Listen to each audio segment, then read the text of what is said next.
Tengan muy buenos días, estimadas amigas y hermanas en Cristo. Es un gusto saludarlas y sean bienvenidas a su espacio Conectadas. En esta mañana vamos a hablar sobre el tema Israel liberado del cautiverio. El pueblo de Israel fue llevado cautivo a Babilonia a causa de su desobediencia al Señor. Pero Dios le dio una promesa.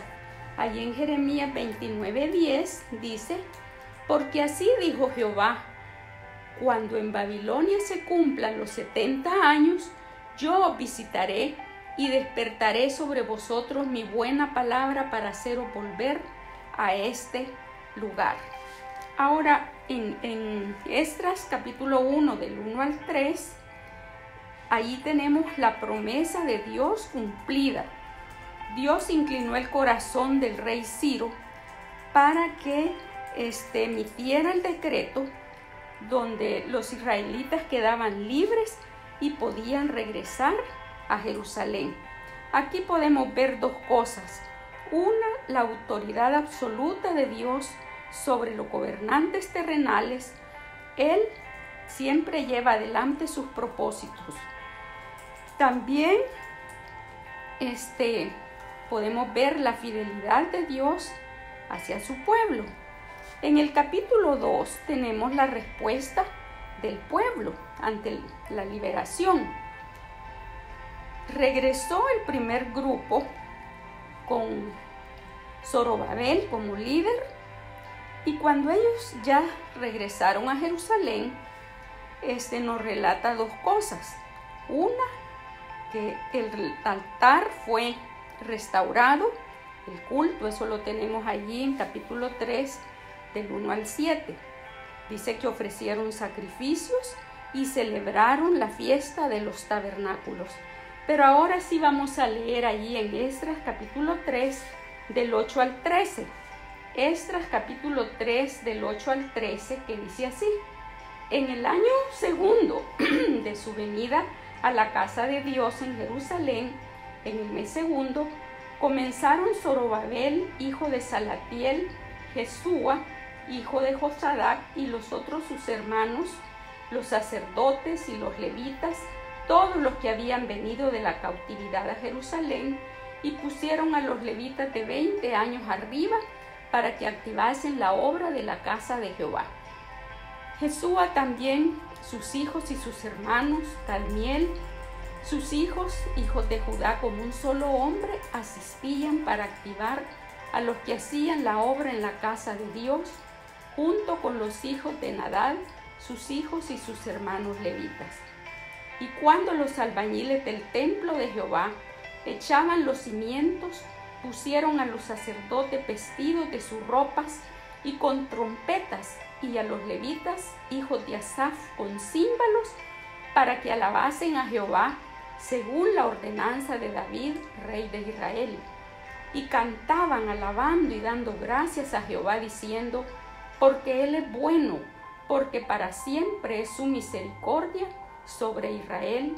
Y todo el pueblo aclamaba con gran júbilo, alabando a Jehová, porque se echaban los cimientos de la casa de Jehová. Y muchos de los sacerdotes, de los levitas y de los jefes de casas paternas, ancianos que habían visto la casa primera, viendo echar los cimientos de esta casa, lloraban en alta voz, mientras muchos otros daban grandes gritos de alegría, y no podía distinguir el pueblo el clamor de los gritos de alegría de la voz del lloro, porque clamaba el pueblo con gran júbilo y se oía el ruido desde lejos. Estos versículos nos relatan ese momento en que colocaron los cimientos del templo. Y mire qué lindo en el espíritu que lo hicieron. Yo puedo ver allí mucha solemnidad, mucha reverencia, porque dice que pusieron a los sacerdotes vestidos de sus ropas y con trompetas, y a los levitas, hijos de Asaf, con címbalos. Entonces pusieron allí mucha solemnidad. También Los sacerdotes vestían sus túnicas sacerdotales, pero también había alabanza para el Señor. Luego había gratitud por la bondad y misericordia de Dios. Había gran júbilo, mucho regocijo, pero también el llanto de los ancianos mezclado con el gozo. Ellos conocieron el templo edificado por el rey Salomón, que era la gloria de los israelitas, pero que fue reducido a cenizas por todas las fuerzas del rey Nabucodonosor cuando le pusieron fuego. Estos ancianos presenciaron toda esa destrucción. Con esa razón es porque ellos lloran a la vez que están gozosos, porque ya están poniendo los cimientos del templo. Ahora ya están liberados de sus opresores y han comenzado esta obra preciosa. Ahora yo estaba pensando que también nosotros hemos sido liberadas de la condenación eterna y ahora somos llamadas hijas de Dios por haber recibido a Cristo, el gran libertador. Tenemos a Cristo en nuestro corazón y el Señor Jesucristo dijo: si el Hijo os libertare, seréis verdaderamente libres. Cristo es el que nos liberta del pecado y de la condenación. También el escritor de Hebreos dice que tenemos libertad para entrar al lugar santísimo. Eso lo tenemos ahí en Hebreos 10:19. Pero también vamos a ver que el apóstol Pablo dice en 1 Corintios 3:16 y 2 Corintios 6:16 también, y dice así. Veamos allí, 6:16 dice: porque vosotros sois el templo del Dios viviente, el Espíritu Santo mora en nosotros.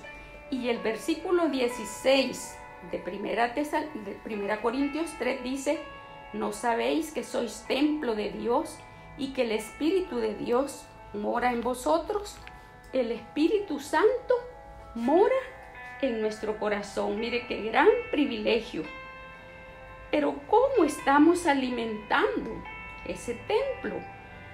El alimento material es necesario para el cuerpo físico, pero no debemos olvidar el alimento espiritual para que de esa forma podamos presentar un templo consagrado, un templo santo al Señor, alimentado con la palabra de Dios, y que nosotros también seamos obedientes a esa palabra. Que el Señor le bendiga. Oremos. Padre Celestial, te damos gracias por ese privilegio, Señor, de que nos has liberado y que somos tus hijas redimidas por la sangre de Jesucristo, el gran libertador. Bendice a mis amigas y a mis hermanas en Cristo, que tú seas propicio a las necesidades de cada una de ellas. En el nombre de Jesús. Amén.